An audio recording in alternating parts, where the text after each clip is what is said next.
Welcome, Dr. James Beckett, Sports Card Insights recap episode for episodes 1351 up through 1374. First, thanks sponsors, the Topps Panini Upper Deck, Heritage Auctions, Hugs and Scott Auctions, Mike Stadium Sports Cards, Burbank Sports Cards, COMC.com, and Beckett Media, Beckett Grading, Beckett Authentication. So hopefully they're patronized and are companies that you enjoy as I do.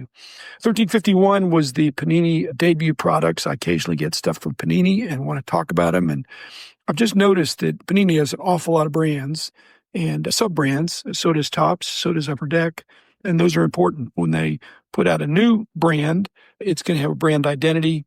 When you have several sports going, it allows you to parlay success in one sub-brand into the other sport. I've always said I wish all the companies well. I hope they do well. Panini puts out some great products, but it's still a complicated market. You think you just put it out there and it automatically sells. No, a lot more goes into it. The second one in this group is the 1352.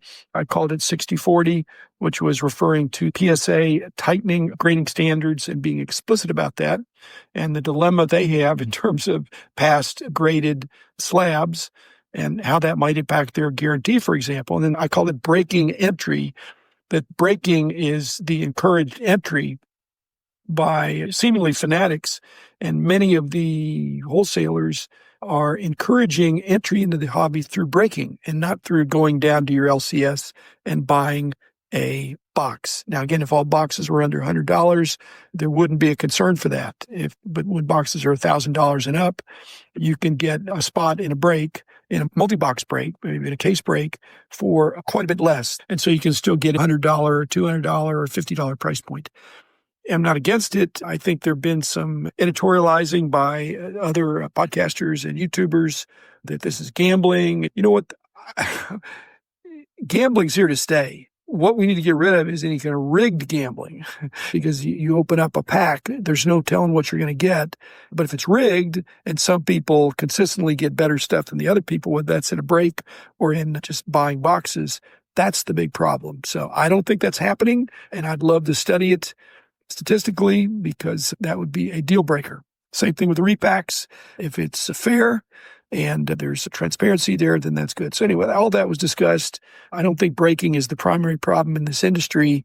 Integrity needs to be there. Transparency needs to be there, whatever. The next one was the second of 3 Dueling Questions episodes with John Mangini. I'd done one before. Again, very enjoyable. I don't think you have a problem with it, but we didn't disagree very much. So I don't know if that makes it less interesting or more interesting. A couple of guys that just are batting things around about vintage cards and having a lot in common and encouraging one another and not disagreeing very much.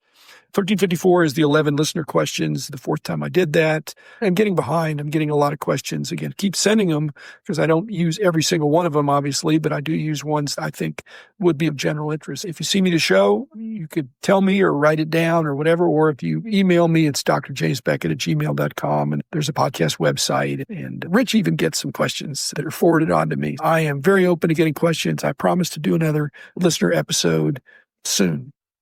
1355, the last one with the John Mangini, hopefully not last forever, but last in this volley. 1356 was the AI Luca Rant. I've already talked about that. I think a lot of people listen to that. The big issue I had there, I'm still ticked off about Luca. I'm not denying that, and most people in Dallas still are as well. But the fact that AI didn't completely get it right, they were instantaneously wrong. They weren't wrong on everything. That's the danger of something, is when it's mostly right, but a few things wrong. You got to be smart enough to know that it was not 100% right. And so I gave it to you unedited, and then I gave my commentary on it. 1357 was what I call the soccer sequel. I think soccer will come on strong at some point in the future. I don't know if it's going to be in the next World Cup, but if it does, the soccer collectors will have Greg Lansdowne to thank. He's doing another book. It's coming out. He had some questions for me. You need to just get the book. It's really the sequel, but to get the book, I answered his questions in my episode of the questions that I thought had general interest, and then I sent him back a few other answers that I didn't put in the podcast. 1358, the outtakes from Hobby Hotline. One of my favorite things each month is to have a slot there. You really should just check it out. In fact, if you check it out, you can actually be in the audience and ask questions and chime in and be part of not part of the story, but maybe get some questions answered quickly. 1359, the Upper Deck Hockey spring products, got a bunch of them. And I just thought they're all coming out in the spring. Hockey is winding down in the spring, getting ready for the playoffs and Stanley Cup. I think Upper Deck, it's not a disadvantage to be doing only hockey. They do some other stuff too, but mainly it's hockey. And I think they've turned it into an advantage by really getting savvy about hockey, what the collectors want, and even the timing, which is complained about and misunderstood. If you're the only one doing hockey cards, I've said you have a lot more latitude of how to date your products. Now, it needs to make sense, and it doesn't make sense, but the people that don't think it makes sense probably do not have all the facts. If the Hockey Players Association or hockey teams were upset, they would have ways of making that known. So I don't think Upper Deck is out of compliance. They are doing what they are legally entitled to do, and by all accounts, the sport of hockey and the players are pleased. 1360 outtakes on Shilling from Jeremy Lee's Sports Card Live. I was on with him. He asked me what I wanted to talk about. I just think shilling is a word. There's different kinds of shilling. I think defensive shilling is way different when there's a mistake that's been made, and you just have to listen. You could listen to his episode, which again, I'm a subscriber to Jeremy's stuff, and the premeditated aspect of shilling. I find that particularly bad, but sometimes stuff happens and you're trying to figure out how to respond to this in a situation that doesn't seem fair. And there are workarounds I don't believe are illegal. And some of the things that people call shilling are not expressly illegal, but as I've said, some of them are. And if you do wrong things, you should be punished. 1361 and 62 were the COMC hacks, the national hacks with Angela. Angela is at the shows here, is local, and so I've known her and Stefan for a while. And they man the booth. Other people there too sometimes, but I usually give my cards to Angela, and she said, one of these days, let's do a national hack. I notice that every time I submit my cards, when I bring in a box of cards to submit to COMC, she rifles through them. And I think, hey, you're not supposed to. Actually, she is supposed to do that. Again, I'm not typical, but she's trying to make sure that what you're sending is good for the site. And I assure you, I have already done that, Angela, but you're doing your job. I understand that. Again, these were hacks. I think people like this. COMC is as a major presence of the hobby. It's not for everybody.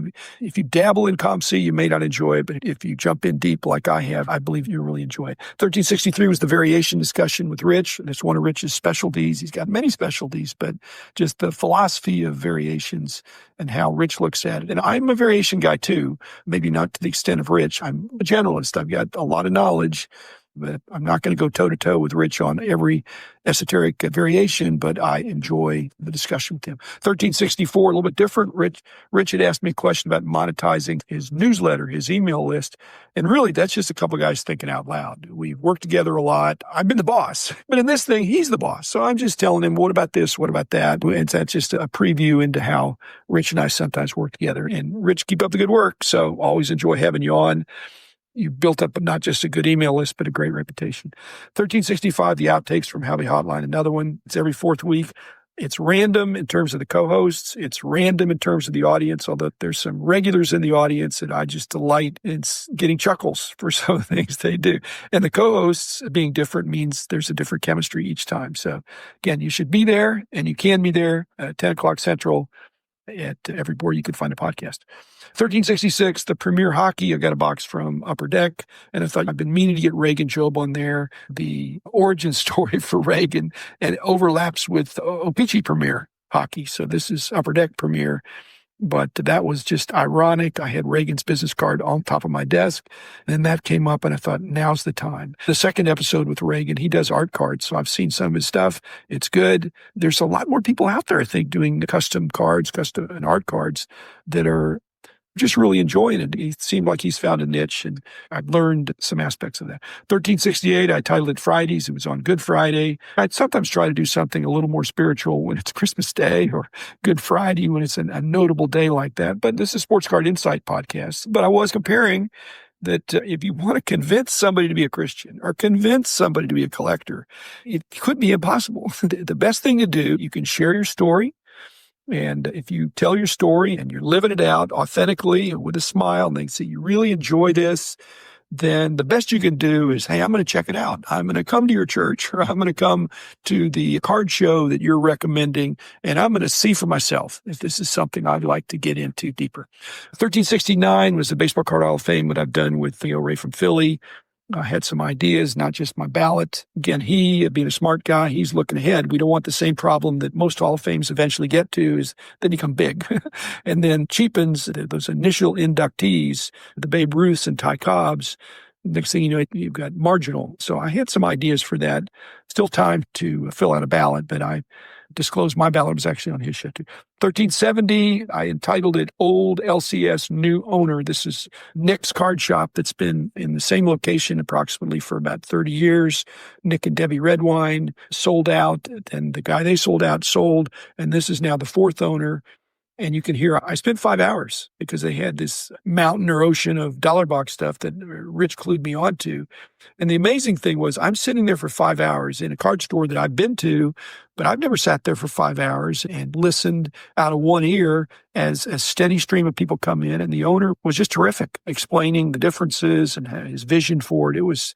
That was great. That was probably a real highlight. 1371 and 72 were my discussion with GaryVee. I've been wanting to do that for a while.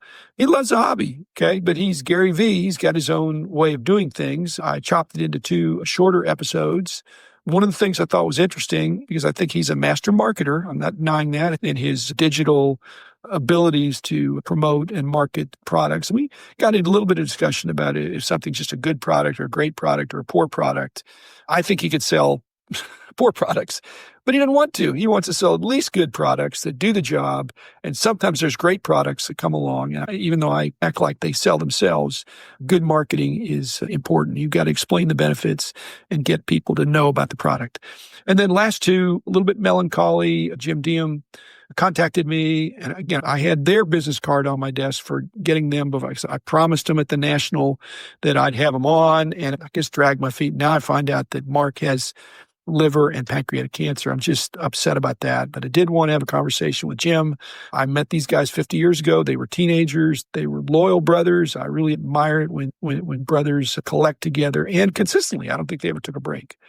So it's a little bit of a down note, but we're all terminal. I'm not going to live forever on this earth. I want to make the most of my time here, and I want to be a blessing to others. And I think Mark and Jim, and maybe everybody really wants to do that. But when you get a wake-up call, some kind of illness or a situation, you become more intentional about it. So I encourage you to do that.